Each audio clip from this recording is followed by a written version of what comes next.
the Sports Renegades podcast on SportsTownChicago.com. Yeah, and I agree with you. I really want to see what we have right now on this roster, because it's just not right to only play few guys and give them heavy minutes and give others DNPs. That's not how it's done. And look, if Fred Hoiberg cannot do this, I've had enough. Just fire him. I know Jerry doesn't want this, but to what point are you going to just sit there and keep letting this happen? I mean, Paul Zipser is getting minutes over these guys. Yeah. Who's Paul Zipser? He's from Germany. Yeah, and really quickly, another thing I will add is, look, as fans, because I know you guys are big Bulls fans as well, one thing I know is, in terms of how to really voice your, your disgust and disappointment, is sometimes just not supporting, what they're doing. I know, going to the games are fun, but hey, let's face it, the fans are only going for the entertainment. I don't think they really care that much about what's on the floor.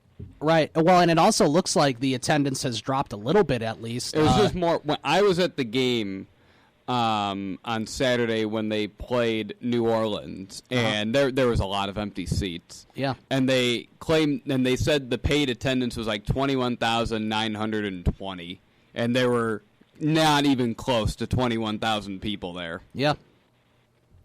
That just goes to show, the apathy and just how fans are just really upset. And look, Bulls tickets are expensive. I mean, they're not some of the cheapest tickets in the NBA. Let me just say that. True. Now, there's Dwayne Wade was talking either today or yesterday that depending on what the Bulls do with Jimmy Butler will determine if he picks up his player option for next season. And he kind of hinted if Jimmy Butler is traded, he's going to leave. What do you think the Bulls should do? Should they trade Jimmy Butler or continue to try to build around him? I'm one of those fans that truly believes that let's keep Jimmy and let's build around him, because this is a really special story. I mean, look, he's had as we all know, he's actually had a pretty rough life, and now look what he's done. You went from being a 30th pick, people thought at best he'd be a bench player, really good defender, kind of like Roddy Brewer in some ways. Just a much better scorer. He's a much better scorer. He's literally turned himself to a perennial all-star. Right, and I'm not giving up that. Yeah, and also a lot of people forget he was not the best guy on that Marquette team.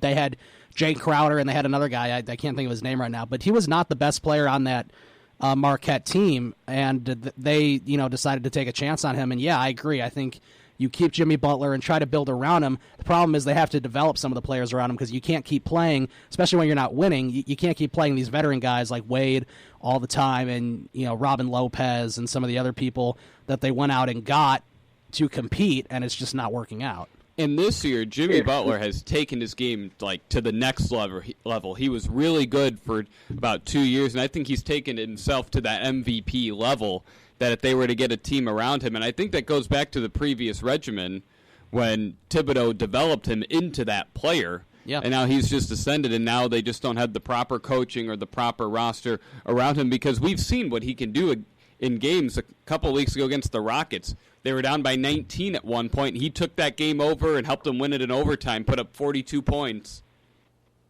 Exactly, and look, this is very special. I mean, ever since Michael Jordan era, who was the next best 2 or 3 player?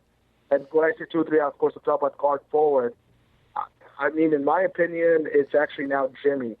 Right. I mean, if this was about 4 years ago, you'd say there would be no question that it's Derrick Rose, before he suffered his knee injury. Yeah, and look, I know. I still get upset whenever I think about what could have been with Derrick Rose, because literally it's a sports tragedy. I still remember over the summer when he got traded. I mean, it was kind of a bittersweet moment, but I knew it was the right move.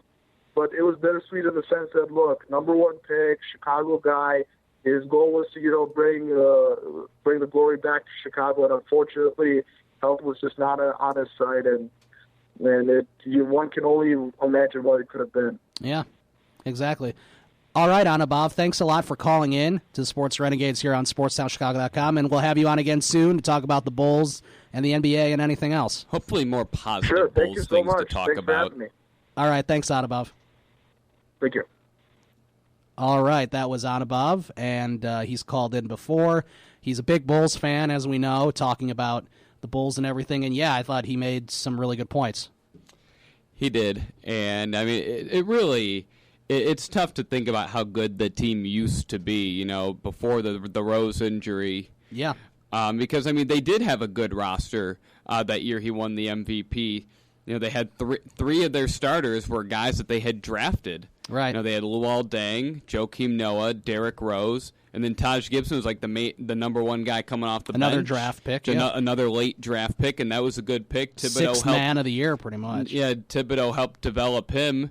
The only problem was in that draft, they could have had a second really good player when they had the number 16 pick, and they took James Johnson. Yeah. Yeah, it's like for every good draft pick they had, there was like 3 or 4 bad ones. It's like they're better at picking those guys towards the end of the draft. Yeah. Except that, Taj Gibson, Jimmy Butler, those are good picks, except you can't rely on finding those guys every year. Yeah, and it's just I mean, it is sad, especially what happened to Rose. I mean, after his first injury, it all just kind of went downhill. Then he started to have a bit of an attitude and started not really wanting to play when he probably could have. I really felt so. I don't know. In my opinion, with that whole Rose situation, was I feel like the love for the game went away. Like he wasn't having fun anymore. Once he signed that big contract, the game was more of a business for him than a game. Yeah, I agree. Because you could tell by the way his attitude was. Yeah, it was the way his attitude was, and the way his attitude still is in New York. He doesn't want to be in New York, I don't think. And I mean, he's there and he's trying his best, but that there's still been a lot of issues with him, especially when he just randomly flew back to Chicago and didn't tell anybody. So we're going to take a break, and we'll come back. We'll discuss the Cubs' new promotional schedule has come out. We'll talk about that and more next on Sports Renegades, SportsTownChicago.com. The Sports Renegades podcast on SportsTownChicago.com.